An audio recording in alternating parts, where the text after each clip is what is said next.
عملت من الموز شيبسي ومن البطيخ بيتزا وساندويتش عنب بالجبنة. اختراعات غريبة عملتها الفود بلوجر نرمين محمد، واللي مسمية البيج بتاعتها يوميات نونا. فإيه حكاية يوميات نونا وليه ما بتظهرش بنفسها؟ وإيه حكاية أكلاتها الغريبة العجيبة؟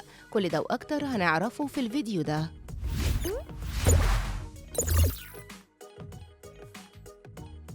ما بتظهرش خالص وصوتها مميز، ومفيش فيديو نزلته إلا باختراع جديد بتقلب بيه السوشيال ميديا. كلامنا هنا عن الفود بلوجر نرمين محمد، صاحبة بيج يوميات نونا. فيديوهاتها مش مملة خالص، وبتعتمد تكون صغيرة مش طويلة علشان تجذب المتابعين، ومفيش اختراع ما جربتهوش، والمتابعين بيستنوها كل يوم علشان يتعلموا من وصفاتها ويساعدوا أهل بيتهم بأكلات جديدة ولذيذة في نفس الوقت.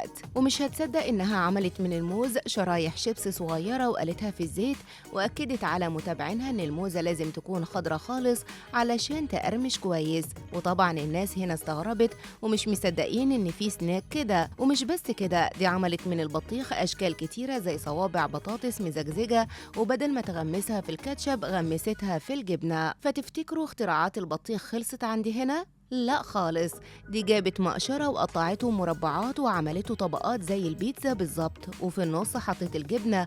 ما هو ده ميكس محب الصيف واللي بيخلي المود في حتة تانية. وأما بقى الحاجة الغريبة قوي هي إنها عملت سندوتشات عنب بالجبنة والمكسرات، وبتقول إنها اختراع جامد. وفي ناس أيدتها بإنها الأكلة الرسمية للصيف لأنها بتخلي الواحد ينتعش من الميكس ده. ونرمين عملت ميكس وسمته السكالانس. أول ما هيجي في بالك هتقول دي حلاوة وعسل ومربى، لكن مش ده اللي نقصده.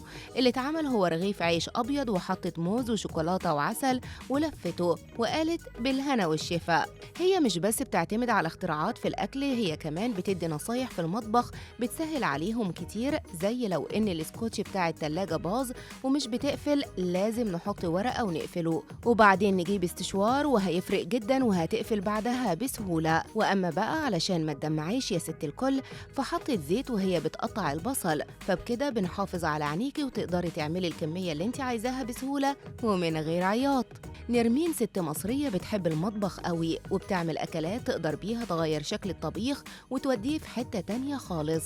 وهي كمان بتحب الأكل الهيلثي جدا، وبتعمل بيض بالعيش التورتيلا، وعملت من البتنجان سلطة، وبتحاول ما تستخدمش أكلات تبقى صعبة على المتابعين، وبتعتمد على صوتها أكتر من شكلها، وما بتظهرش خالص لأنها بتتكسف تظهر على السوشيال ميديا، وصوتها مميز قوي وتحسه قريب من الشيف نادية السيد. نرمين ما بتطلعش تتكلم نهائي عن حياتها الشخصية، وهي مركزة أكتر على الاختراعات الجديدة سواء على تيك توك أو افتكاسات هي اللي بتعملها بنفسها وبتقدمها، بحيث تكون الأكلات وطريقة التقديم مختلفة وجديدة. بس هي علشان بتحاول تكون قريبة من متابعينها عاملة لوجو ليها بصورة بتثبتها دايما في كل فيديوهاتها. فيا ترى انتوا من متابعين يوميات نونا؟